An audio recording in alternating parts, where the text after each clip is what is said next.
Monday. I'm Gail Woods, the pastor of the Churches of God Holiness on Cayman-Brac, coming to you again with another Monday Musing.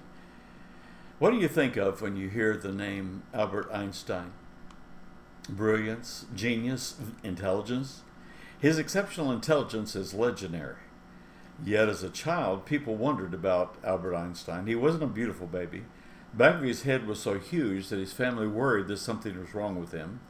He didn't speak until he was 3. He didn't write until he was 7. And yet he became famous for being a genius in physics. How about Vincent van Gogh? He was considered a crazy loser. This expressionist painter created 2,100 artworks, but only sold a single one before his death. And today, Van Gogh's paintings are among the most expensive in the world. After a performance in Nashville Grand Ole Opry, Elvis Presley was told by the concert hall manager that he'd be better off if he'd go back to Memphis and drive trucks. Walt Disney was fired from the Kansas City Star in 1919 because his editor said that he lacked imagination and had no good ideas. Billy Graham was expelled from Bob Jones College. Bob Jones Sr., the founder and president of the college, said, "At best, all you could amount to would be a poor country Baptist preacher somewhere out in the sticks."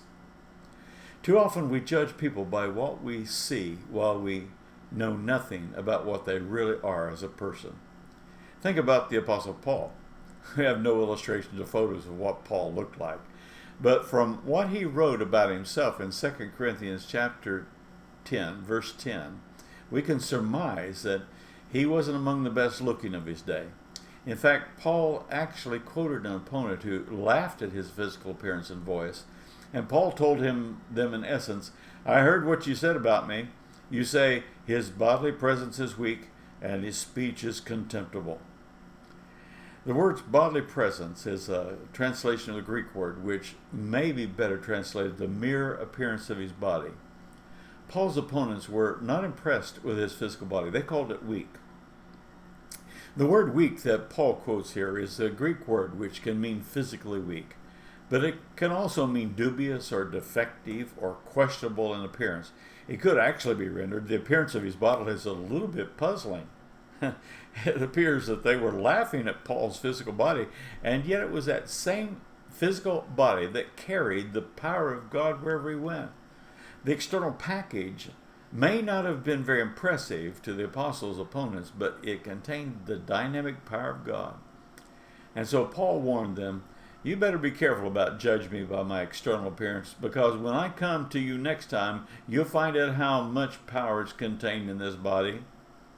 Apparently they were also laughing at Paul's voice or the way that he spoke, because he said, "I hear you saying that my speech is contemptible," and the word speech is the word logos, which means words, but in this case most likely means his voice or possibly his manner of speech. The word contemptible is the Greek word which means awful or despicable or disgusting or horrible, sometimes something to be ignored. Now, what was it about Paul's voice or his way of speaking that some people loathe so much? We don't know. But something in his manner of speech or what his voice sounded like made them say that listening to him was disgusting. And yet it was his voice that first preached the gospel to them and brought them out of spiritual darkness into spiritual light.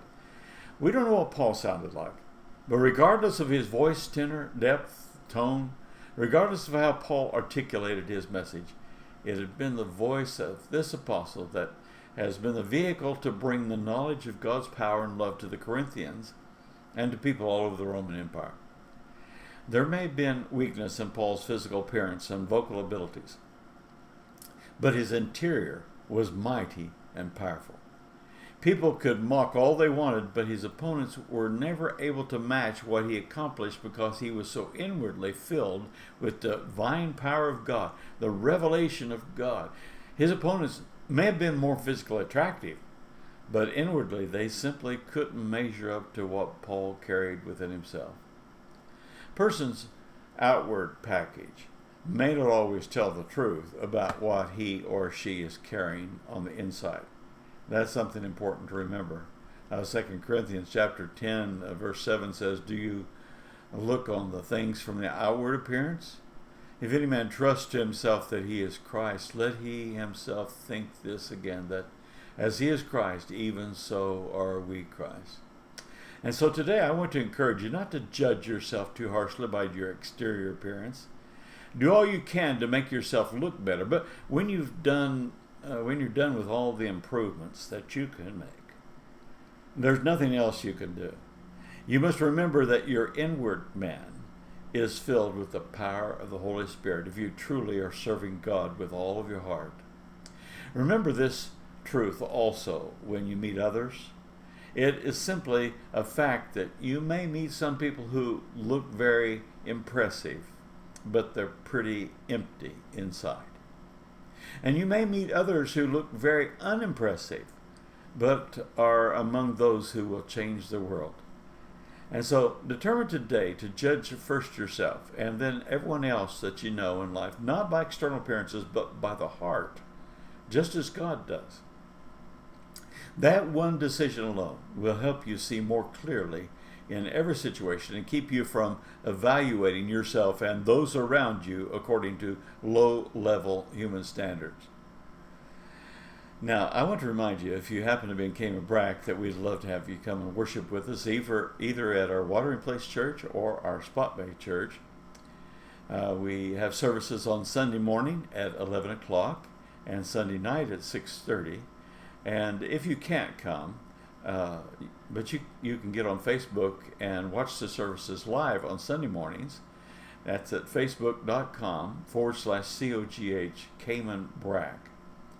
And then Tuesday night we meet at Spot Bay at 7:15, and Wednesday night we meet at Watering Place Church at 7:15 p.m. The Tuesday night midweek service at Spot Bay is also put on Facebook Live, so go to that same URL and you'll be able to watch those services live if you cannot come. If you miss the Facebook Live service and you want to watch it, don't despair. You can go to our website. That's churchofgodholiness.ky. We post those after the fact, and so later on you can watch those on our website.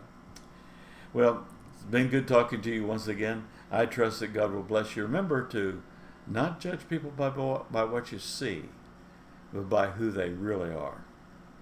Have a good day.